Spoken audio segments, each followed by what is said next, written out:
Principles of teaching.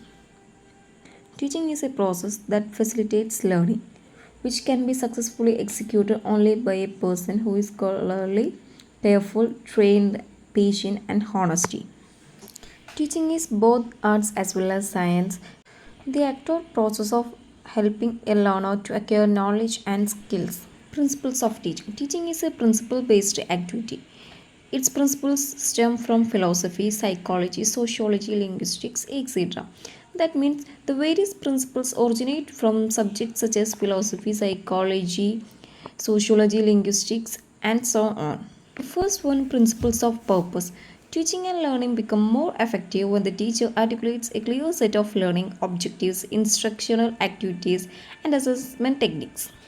It means a teacher should be clear about the objectives and he or she should make them clear to the students and explain the activities and techniques of assessment. This will make teaching more effective. Next, principles of motivation. Students should be motivated appropriately. Extrinsic and intrinsic motivation techniques may be adopted. A teacher should motivate the students through whatever techniques she can. The next one, principle of interest. Interest is should be created and sustained throughout the class. And teaching learning should be made a pleasurable activity. From the beginning till the end of the class, students should enjoy themselves through interestful activities. Principle of organization. Too many topics work against student learning. It is necessary for us to make decisions. Here the teacher should be consider the learners' levels. And the teacher should not be too ambitious in selecting the topics. Principles of selection and gradation. Learning materials are to be carefully selected and graded on the basis of scientific principles. That means teaching materials should be carefully selected according to the need and level of the students. Next, principle of play way. If teaching can be made through interesting games, it can have better effect. Principle of reinforcement. Reinforcement through repetition and drilling is important. Reinforcement is very important in language learning. Principle of self-pacing. The speed of learning may be different among the learners. Every learner should get an opportunity to learn in their own speed. Principles of student autonomy.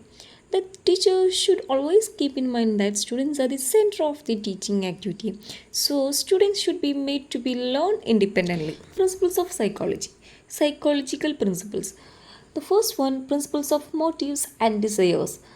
The strong motives and desires will promote quick learning. It is the teacher's task to motivate the learners by creating an appropriate learning environment and making them understand the importance of English language learning. The next one, principles of prize, reward, and punishment. Whenever a student shows a good response, he should be praised. The teacher should not show any reluctance to praise them even when their attainment in language learning is meager. Occasionally, competition based exercises, puzzles, or riddles in English can be given and winners be awarded. Even though punishment is not advisable, sometimes it may help bring up an idle student. However, while praising and awarding some students, the rest should not be neglected. Principles of mental and physical health. The learner with good mental and physical health will be able to concentrate on second language learning. So special English language programs have to be planned for them. The last one, the principle of intelligence. The teacher should identify students having linguistic intelligence and arrange enrichment programs for them. The identification of verbal or linguistic intelligence by Howard Gardner has become a turning point in language learning. Principles of philosophy. Principles of naturalness. There is a universal and natural capacity in children to acquire language for self-expression and communication for information. That means, in the beginning, the children pick up their first language unconsciously and without external pressure. It is only at the advanced stage that language learning becomes purposeful. If a person happens to be in a multilingual society for a few years, really, he will be able to communicate at least verbally in several related languages without deliberate attempts to learn them. Next, principles of learning by doing. Activity oriented teaching is more effective. Teacher may devise suitable activities. This means this is similar to the principle of practice and drill, but here something more is required, and that is performance. For example, in writing a paragraph or a letter or in note making or note taking, the difficulties will be felt only while attempting to do such things, in spite of having learned the principles. Next, principle of multisensory appeal. Proficiency in major skills wise listening, speaking, reading, and writing. Of those skills, speaking is primary if it is admitted that language is for communication. To realize speaking, there must be a listener, and to realize listening, though, must be a speaker in the general sense. Therefore, in the English classroom, both oral skills are to be given proper emphasis. Next, principle of practice and drill. Learning a language being an art of a lot of practice and drills are required to master it. Sustained practice and drill lead to habit formation and spontaneity of language use. The last one, principle of learning by synthesis. The learner should be able to identify and respond to problems and situations of the world and should develop values such as internationalism, nonviolence, secularism, etc. are all a love of peaceful coexistence. The position of our English in our country as our second language and medium of instruction gives us tremendous scope for using the principle of learning by synthesis. It is no exaggeration to say that there is no other language or subject in our curriculum than English to promote various features related to a global village. Next, structures and functions of teaching. In teaching, functions and their structures refer to the roles that teaching practices fulfill and the way they are organized to create effective learning experiences. Structure of teaching means it involves the organization of the curriculum and student activities. Classroom structure. First one, traditional classroom. The teacher centered typically with lectures or direct instruction, useful for large groups and for introducing new content. Next, collaborative classroom. It emphasizes on group work and peer learning where students work together to solve problems or complete projects. Next, blended and flipped classrooms incorporate technology with the students learning content at home and engaging in discussions or activities in class. Next, curriculum design. Subject based structure focuses on individual subjects, example math, science, etc. Content is organized by topic within each subject.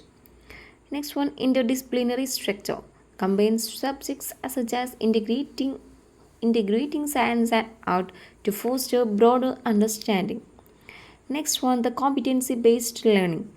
It focuses on students' mastery of specific skills or competencies rather than just content coverage. The next one, instructional methods. Direct instruction. Teacher led structure lessons focusing on clear instruction and practice. It is useful for foundational knowledge. Next, inquiry based learning encourages students to ask questions, conduct investigations, and expose solutions. Next, project based learning. The students work on projects over time to explore real world problems or questions. Differentiated instructions tailors teaching to meet diverse learners' needs, often by adjusting the materials or methods. Next, instructional functions. Direct instruction. It involves clear and structured teaching, often through lectures or demonstrations, focusing on delivering information directly to students. Next one, guided practice. Here, the teacher helps students practice new skills with support and feedback. We have discussed structures of teaching. The next functions of teaching. Here are some functions. So, they are first one planning. Planning lessons, organizing resources, and deciding on teaching methods and evaluation techniques. Next, instruction, delivering information and structuring the presentation of ideas in class. The next, evaluation, controlling the system through evaluation and modification. The next, principles of linguistics. The principles of linguistics encompass the core ideas and methods used to study language, its structure, functions, and role in human interaction. Here are some foundational principles in linguistics. Language universals and diversity.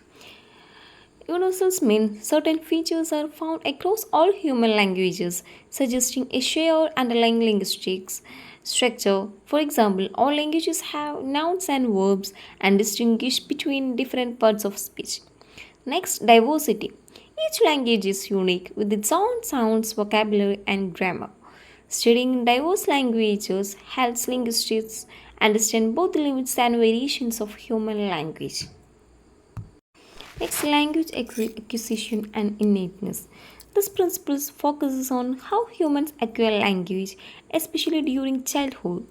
Some theories proposes that language ability is innate and that humans are wired to learn language, a concept known as the innateness hypothesis. Next, descriptive linguistics. It observes and records how people actually use language without judgment. The next one, prescriptive linguistics. It suggests correct ways to use language based on established norms, often emphasizing formal grammar rules.